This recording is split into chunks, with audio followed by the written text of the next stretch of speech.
बिहार में राजनीति के बिगड़ते स्वरूप के बीच बीमार हुए मुख्यमंत्री नीतीश कुमार की यात्रा एक बार फिर सवालों के झूले पर झूलने लगी है। क्या नीतीश कुमार गृह मंत्री अमित शाह और उप मुख्यमंत्री विजय सिन्हा के बोल का मतलब समझने गए हैं, या फिर केंद्रीय मंत्री गिरिराज सिंह के बयान के विपरीत राजनीति से एग्जिट प्लान का मर्म समझने गए हैं, या फिर इस बात की आश्वस्ति के लिए गए हैं कि एनडीए आगामी चुनाव किसके नेतृत्व में लड़ेगी। सुलझाने को तो कई सवाल हैं, जिससे संशय के बादल को हटाकर ही बिहार की राजनीति पटरी पर लौटेगी।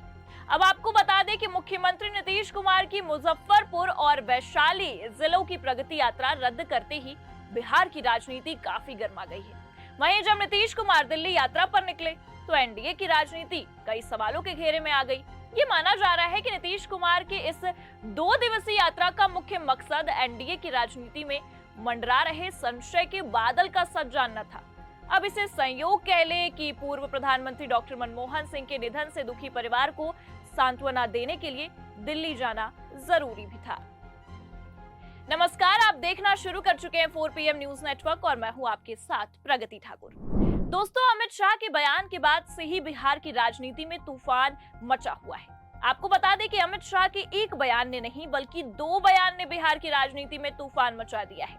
उनका पहला बयान बिहार के सीएम पद को लेकर दिया गया था, जिसमें केंद्रीय गृह मंत्री अमित शाह द्वारा जनता दल यूनाइटेड के अध्यक्ष और बिहार के मुख्यमंत्री नीतीश कुमार पर बिहार में 2025 में एनडीए के चेहरे के संबंध में दिए गए रहस्यमयी बयान ने बिहार में भारतीय जनता पार्टी के नेतृत्व को, या कह ले कि नेताओं को, नीतीश कुमार की प्रशंसा करने पर मजबूर कर दिया है।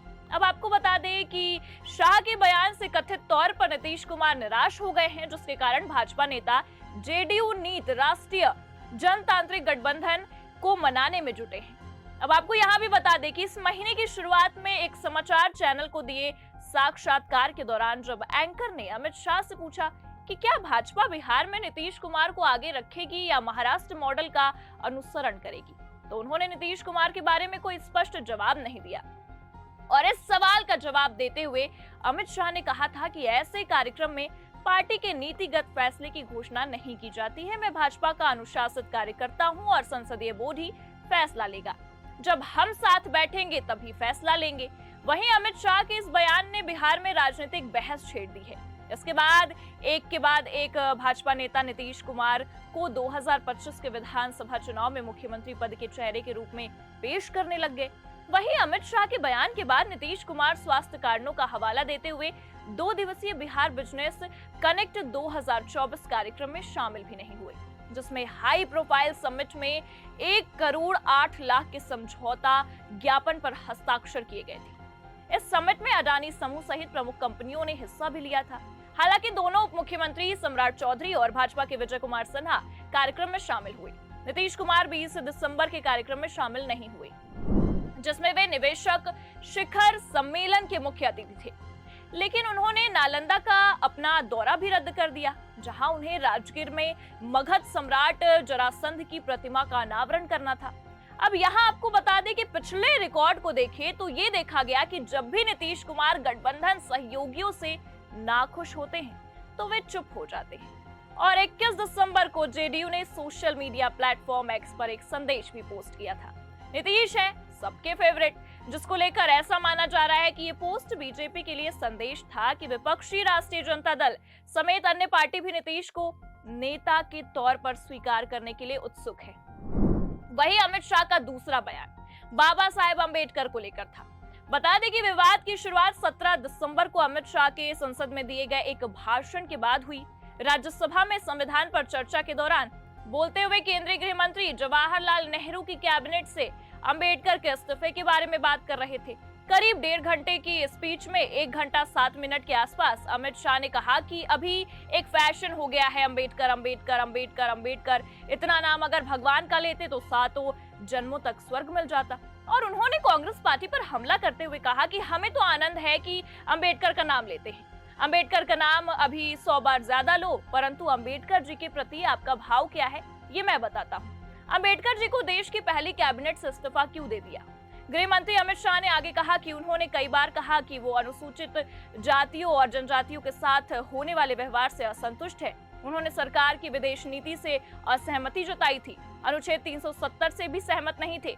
अंबेडकर को आश्वासन दिया गया था जो पूरा नहीं हुआ, इसलिए उन्होंने कैबिनेट से इस्तीफा दे दिया था। अब आपको बता दें कि नीतीश कुमार बार बार सफाई दे रहे हैं और कह रहे हैं कि अब पिछली गलती नहीं करेंगे, एनडीए में ही रहेंगे। उनकी इस सफाई के बावजूद न भाजपा उनके साथ बने रहने को लेकर आश्वस्त है और विपक्षी गठबंधन इंडिया ही हतोत्साहित है। इंडिया ब्लॉक को अभी उम्मीद है कि नीतीश फिर पाला जरूर बदलेंगे। इंडिया ब्लॉक का ऑफर शायद अभी बरकरार है। जेडीयू के राष्ट्रीय प्रवक्ता रहते केसी त्यागी ने कहा था कि इंडिया ब्लॉक ने नीतीश कुमार को पीएम पद का ऑफर दिया था। जनवरी 2024 की उस वर्चुअल बैठक के बाद ही नीतीश कुमार ने इंडिया ब्लॉक छोड़ने का फैसला किया, जिसमें राहुल गांधी ने बताया कि कांग्रेस उन्हें संयोजक बनाने को तैयार है, लेकिन ममता बनर्जी नहीं चाहती थी। इस पर नीतीश का नाराज होना स्वाभाविक था। सहमति बनाकर ही उन्होंने ममता बनर्जी को सबके साथ बैठने को राजी किया था। उनमें कांग्रेस भी थी, जिससे ममता बनर्जी आज भी चिढ़ती हैं। चिढ़ ऐसी कि बंगाल में कांग्रेस को नेस्तनाबूद कर दिया और अब राहुल गांधी की लीडरशिप को चुनौती दे रही हैं। चुनौती भी गजब की, पहले गोलबंदी की और बाद में कमान संभालने की रजामंदी का ऐलान भी कर दिया। अब आपको बता दें कि 28 जनवरी 2024 को नीतीश ने इंडिया ब्लॉक का साथ छोड़कर एनडीए में जाने का फैसला किया था। चटमंगनी पटब्याह के तर्ज पर उन्होंने महागठबंधन सरकार गिरा दी और भाजपा के सहयोग से सरकार बनाने का दावा पेश कर दिया। सरकार बनी और नीतीश कुमार ने संकल्प दोहराया कि अब कभी आरजेडी के साथ नहीं जाएंगे। उन्होंने ये सफाई साफ मन से दी या इसमें सियासत की कोई संभावना बचा कर रखी, ये तो वही जाने, पर उनकी सफाई पूरे साल समय समय पर आती रही। कभी पीएम नरेंद्र मोदी के सामने उन्होंने एनडीए से कभी अलग ना होने की बात कही, तो एक बार भाजपा के राष्ट्रीय अध्यक्ष जेपी नड्डा के सामने भी अपना संकल्प दोहराया और बार बार आपने देखा भी होगा कि किस तरह से वो पैरों पर गिर जाते हैं। वहीं सब कुछ ठीक ही चल रहा था और कह सकते हैं कि अब नीतीश को लेकर फिर तरह तरह की अटकलें लग रही हैं। तर्क ये दिया जा रहा है कि नीतीश कुमार भाजपा नेतृत्व से काफी नाराज हैं। हालांकि नीतीश कुमार ने कभी अपनी जबान से नाराजगी की बात नहीं कही, लेकिन आओ भाव से समझ में आ रहा है। लेकिन उनके इशारे नाराजगी की आशंका को जन्म जरूर दे रहे हैं। अमित शाह ने बिहार में अगले सीएम की बाबत जब से ये कहा कि मुख्यमंत्री का फैसला संसदीय बोर्ड करेगा, तभी से नीतीश की नाराजगी की खबरें आने लगी। इसमें तड़का तब लग गया जब पटना में हुए निवेशकों के सम्मेलन बिहार कनेक्ट से नीतीश ने दूरी बना ली। अस्वस्थता के नाम पर वे इस महत्वपूर्ण कार्यक्रम में नहीं गए, लेकिन उन्होंने निश्चित समय पर अपनी प्रगति यात्रा जरूर शुरू कर दी। इससे लोगों को शंका हुई कि वे नाराज हैं। मीडिया में चल रही ऐसी खबरों पर नीतीश कुमार की चुप्पी ने अटकलों का बाजार काफी गर्म कर दिया। वहीं अब देखना होगा कि बिहार की जनता आने वाले 2025 चुनाव में क्या फैसला लेती है। ये तो आने वाला वक्त ही बताएगा और नीतीश कुमार का भविष्य क्या होगा, ये भी आने वाला वक्त ही बता पाएगा। क्या एनडीए सरकार रहेगी या गिर जाएगी? आपको क्या लगता है? कमेंट करके जरूर बताइएगा और साथ ही साथ खबर कैसी लगी लाइक और शेयर जरूर करिएगा। और अगर आप चैनल पर नए हैं तो सब्सक्राइब करना भी मत भूलिएगा। देखते रहिए 4PM न्यूज नेटवर्क। नमस्कार।